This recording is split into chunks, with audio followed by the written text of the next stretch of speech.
ఓం మహాగణాధిపతయే నమః. ఓం గురుభ్యో నమః. ఓం శ్రీమాత్రయే నమః. అరుణాం కరుణాతరంగితాక్షీం ధృతపాశాంకుశపుష్పబాణచాపాం అనిమాదిభిరావృతాం మయూకైః అహమిత్యేవ విభావయే భవాని.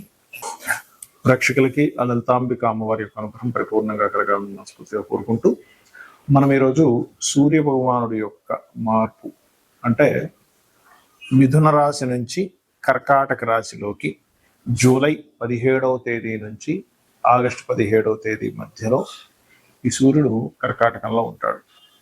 మరి సూర్య భగవానుడు జలరాశుల్లోకి ప్రవేశిస్తున్నాడు కాబట్టి ఎవరెవరికి 12 లగ్నాల వారికి ఎలా ఉండబోతుంది, ఏ విషయాల పట్ల జాగ్రత్త వహించాలి, ఎందుకంటే సూర్య రాశుల్లో కేతు ఉన్నాడు ఒకవైపు కాబట్టి ఎటువంటి మంచి ఫలితాలు ఉంటాయి, జాగ్రత్తలు ఉంటాయి, వహించాలి అనేటువంటిది చెప్తుంది. నేనైనప్పటికీ కూడా చెప్పిస్తుంది సాక్షాత్ లలిత అమ్మవారిగా భావిస్తూ ఒక్కొక్క లగ్నం గురించి, లగ్నం తెలియని వారికి రాశి గురించి మనం ఇప్పుడు తెలుసుకుందాం. తులా లగ్నము, తులారాశి. తులవారికి గనక చూసుకున్నట్లయితే ప్రధానంగా ఇక్కడ లగ్నం నుంచి 12లో కుజుడుంటూ రవి మీకు దశమంలో ఉంటున్నాడు. ఈ రవి దశమంలో ఉన్నప్పుడు కలిగే ఫలితాలు ఏమిటి అంటే పాజిటివ్ చూసుకుంటే ఖచ్చితంగా మీకు మరియు మీ జీవిత భాగస్వామికి 100% ధన సంబంధించినటువంటి విషయాల్లో చక్కటి అనుకూలత ఉంటుంది. ఎప్పటి నుంచో ఫైనాన్షియల్గా గ్రోత్ లేదు అని అనుకునేటువంటి వారికి ఇప్పుడున్నటువంటి ఈ యొక్క గ్రహస్థితి ఖచ్చితంగా ఫైనాన్షియల్ గ్రోత్ ఇచ్చి తీరుతుంది, అందులో ఎటువంటి సందేహం లేదు. కాకపోతే ఈ 10లో ఉన్నాడుగా రవి, అంటే ఈ చరరాశుల్లో దశమ స్థానంలో గ్రహం ఉన్నప్పుడు మార్పునిస్తుంది ఉద్యోగ సంబంధించిన విషయంలో. అలాగే ఉద్యోగ సంబంధించిన విషయంలో మార్పు కంటే కూడా ఎక్కువగా మీరు పెద్ద మొత్తంలో ఏదైనా ధనానికి సంబంధించిన విషయంలో ట్రాన్స్ఫర్ చేసేటప్పుడు, అలాగే మరొక విషయం ఏంటంటే ఈ లాంగ్ జర్నీస్, ప్రధానంగా లాంగ్ జర్నీస్కి వెళ్ళేటప్పుడు ఖచ్చితంగా జాగ్రత్తగా ఉండాలి. కాకపోతే మరి ఇక్కడ ఏమిటంటే మరి గురువు ఉన్నాడు కదండి ఈ లగ్నానికి పాపి. ఈ లగ్నానికి పాపి అయిన గురువు పాప సంబంధించిన ఫలితాలు ఇవ్వడానికి ఇక్కడ యాక్టివ్గా ఉన్నాడు. ఎప్పుడు కూడా ఒక స్థానంలో గురువు ఉన్నప్పుడు గురువు సహజ శుభుడు అండి, అందులో ఎటువంటి సందేహం లేదు. సహజంగా ఆయన శుభుడు కాబట్టి న్యాచురల్గా శుభ ఫలితాలు ఇస్తాడు. కానీ లగ్నానికి పాప అయినందుకు గ్రహస్థితిలో కొన్ని మార్పులు వచ్చినప్పుడు మాత్రం ఆయన పాప ఫలితాలు ఇస్తాడు, ఇది గుర్తుపెట్టుకోండి. కాబట్టి ఈ విషయాల్లో చాలా చాలా చాలా కేర్గా ఉండాలి. అలాగే శత్రువుపై జయాన్ని, కాంపిటేటివ్గా రావడము, రుణం లభించడం, ఒక్కోసారి రుణము లభించడం కూడా అవసరం పడుతుంది బిజినెస్ కోసం, కాబట్టి రుణం లభించడము, స్పోర్ట్స్ రంగాల్లో ఉండేటువంటి వారికి చక్కటి ఫలితాలు రావడము, ఇటువంటివన్నీ కూడా గోచరిస్తున్నాయి, అందులో ఎటువంటి సందేహం లేదు. మరియు ఇక్కడ గమనించుకున్నట్లయితే మీ యొక్క సంతానానికి ఉద్యోగ సంబంధించినటువంటి ప్రయత్నాలు ఫలిస్తాయి అనేటువంటిది కూడా చూపిస్తుంది. ఇక మీరు నిత్యము చేయవలసిన దేవతారాధన దుర్గాదేవి యొక్క ఆరాధన చేయండి, దుర్గా అష్టోత్తరం చేసుకోండి, దుర్గాదేవి కుంకుమార్చన చేయండి. ఎందుకంటే పంచమంలో రాహు ఉన్నందుకు, ఈ దశమాధిపతి రవి, లాభాధిపతి రవి దశమంలో ఉన్నందుకు కొంచెం ఇమాజినేషన్స్, ఏదో జరిగిపోతుందేమో భయాలన్నీ కూడా తొలగిపోతాయి. శ్రీమాత్రే నమః. సహజంగా సూర్య భగవానుడు జన్మజాతకంలో ఉన్నప్పుడు ఎటువంటి ఫలితాలు ఇస్తాడు, గోచారంలో ఈ సూర్యుడు కర్కాటకంలోకి ప్రవేశించినటువంటి ఫలితాలు ఇస్తాడు అని చూసుకున్నట్లయితే ఇక్కడ ఎవరికైనా సూర్యుడు ఇచ్చేటువంటి మొట్టమొదటి ఫలితం ఏమిటి? ఆరోగ్యం భాస్కరాదిత్యేత అంటూ ఉంటారు మనకి. అంటే ఆరోగ్యం, మీకు చాలా చక్కటి ఆరోగ్యం ఉండాలంటే సూర్య భగవానుడు బాగుండాలి. మరి సూర్యుడు పాడైపోయాడండి, పాపగ్రహాల మధ్యలో ఉన్నాడు, సింహరాశిలో 2 పాపగ్రహాలు ఉన్నాయి అంటే ఇక్కడ ఏమిటి? సూర్య భగవానుడు బాగుండాలి, తన యొక్క గృహం, తన యొక్క ఇల్లు ఏదైతే ఉందో సింహరాశి అవుతుంది, బాగుండాలి. అలాగే ప్రతి గ్రహానికి ఉంటుంది.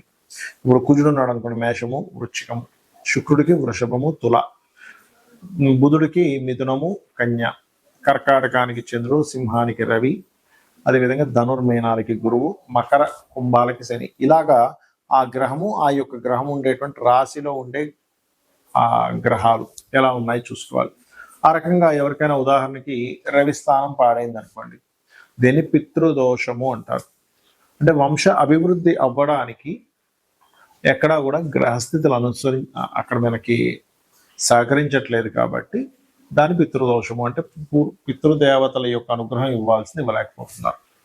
అందుకని సూర్య భగవానుడి విషయంలో ఈ పితృదోష సంబంధించిన పోవడానికి అమావాస్యలు మీరు పితృదేవతలకి స్వయం పాకము, బియ్యము, 2-3 రకాల కూరగాయలు, పప్పు, ఉప్పు, మనం ఏదైతే వండుకోవడానికి సామాగ్రి ఉంటుందో దాంతోపాటు కొద్దిగా దక్షిణ ఇవన్నీ తీసుకెళ్ళి పురోహితులకి అమావాస్య నాడు ఇస్తే కనుక చాలా మంచిది. గుర్తుపెట్టండి, పితృదోషాలు పోతాయి దీనివల్ల.